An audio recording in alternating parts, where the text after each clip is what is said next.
अरे शुभम पढ़ना रे।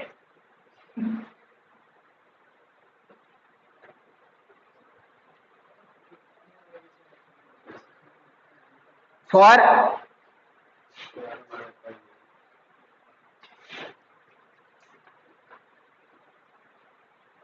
फॉर ईच डे देयर आफ्टर। तेरे को बुक दिखाई नहीं दे रही है, तेरी बुक में कुछ अलग लिखा है, मेरी बुक में कुछ अलग लिखा है। मेरी बुक में लिखा है फॉर ईच डे देयर आफ्टर, और तूने ईच को छोड़ दिया।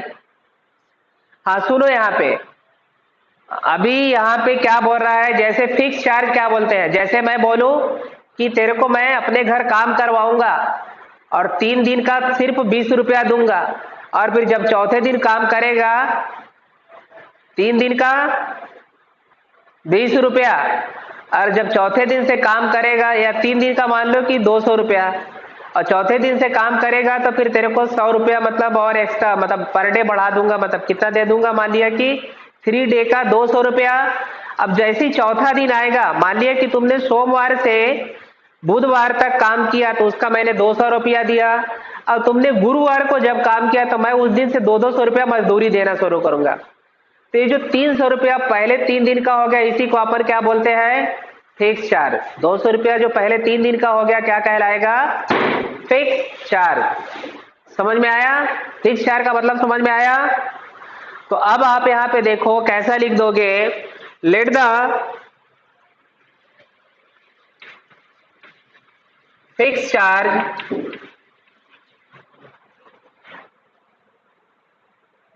Fix charge for 3 days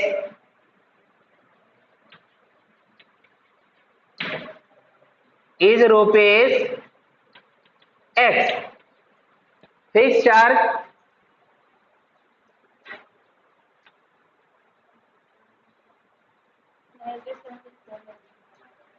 let the fixed charge for 3 days is rupees X.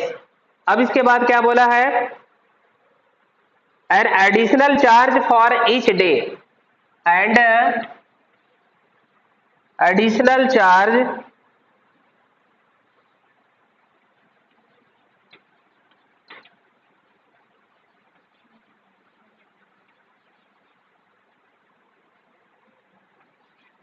for each day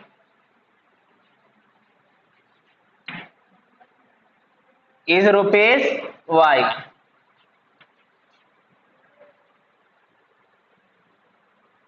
अब यहां पे देखो आगे का लाइन पढ़ो, नेक्स्ट सेंटेंस पढ़ो।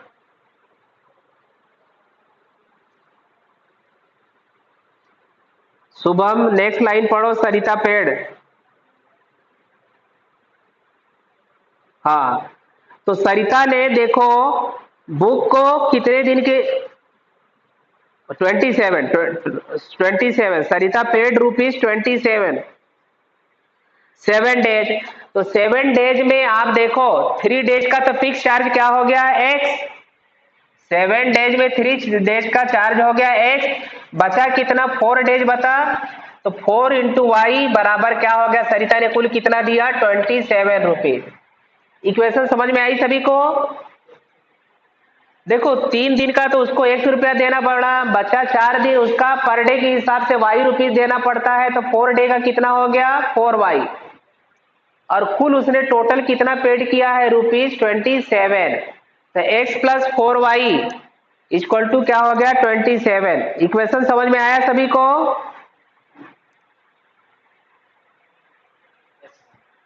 चलो नेक्स्ट पढ़ो, शुभम आगे बढ़ो।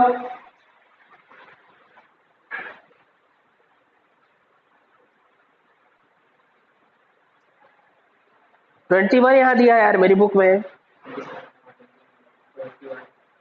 while Suzy paid ₹21 for the book she kept for 5 days, तो इसके लिए क्या हो जाएगा, 3 डेज के लिए तो हो गया x, 5 डेज है तो ये हो जाएगा 2y = 21। ये हो गया आपका दूसरा इक्वेशन। सभी को समझ में आया इक्वेशन?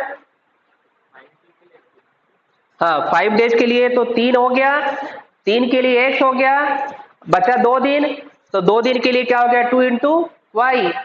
उसी तरह यहाँ 7 डेज है तो 7 डेज में 3 डेज के लिए ₹x, तो 3 डेज के लिए ₹x, बचा 4 दिन, तो उसका एक दिन का y रुपया है तो 4 दिन का क्या हो गया 4y, और कुल रुपया कितना दिया है उसने 27। यहाँ पे सूजी ने कितने दिन के लिए लिया है 5 दिन के लिए लिया है, तो पहले 3 दिन का क्या हो गया x, और बचा 2 दिन, तो एक दिन का y लेती है तो 2 दिन का क्या हो गया 2y, और x प्लस 2y सूजी पेड 21। सभी को इक्वेशन क्लियर है? हाँ, तुम्हारी तरफ से आवाज नहीं आ रही बेटा, सभी को इक्वेशन समझ में आ गया है?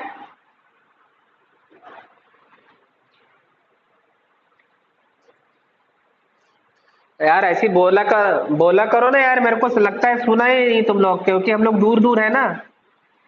अब देखो हमको इसको सॉल्व करना है, तो यहाँ पे x का कॉफिशिएंट सेम है, तो अपन क्या कर सकते हैं सब्ट्रैक्टिंग 2 from 1, यहाँ पे माइनस आ गया, माइनस आ गया, हो गया माइनस।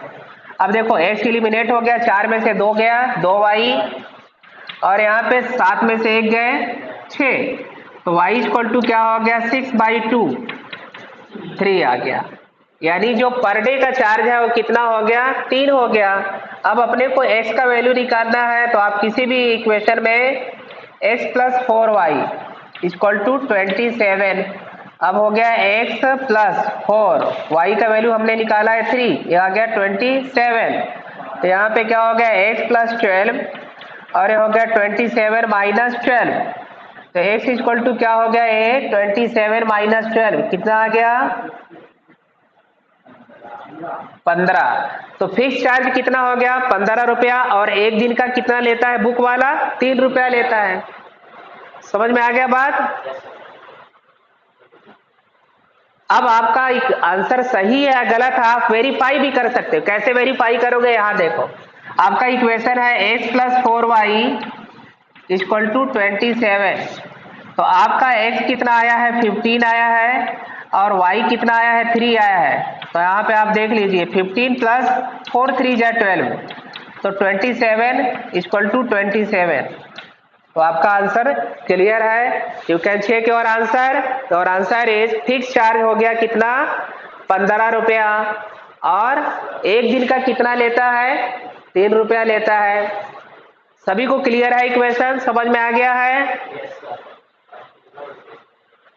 चलिए नोट कर लीजिए, नोट कर लीजिए सभी लोग।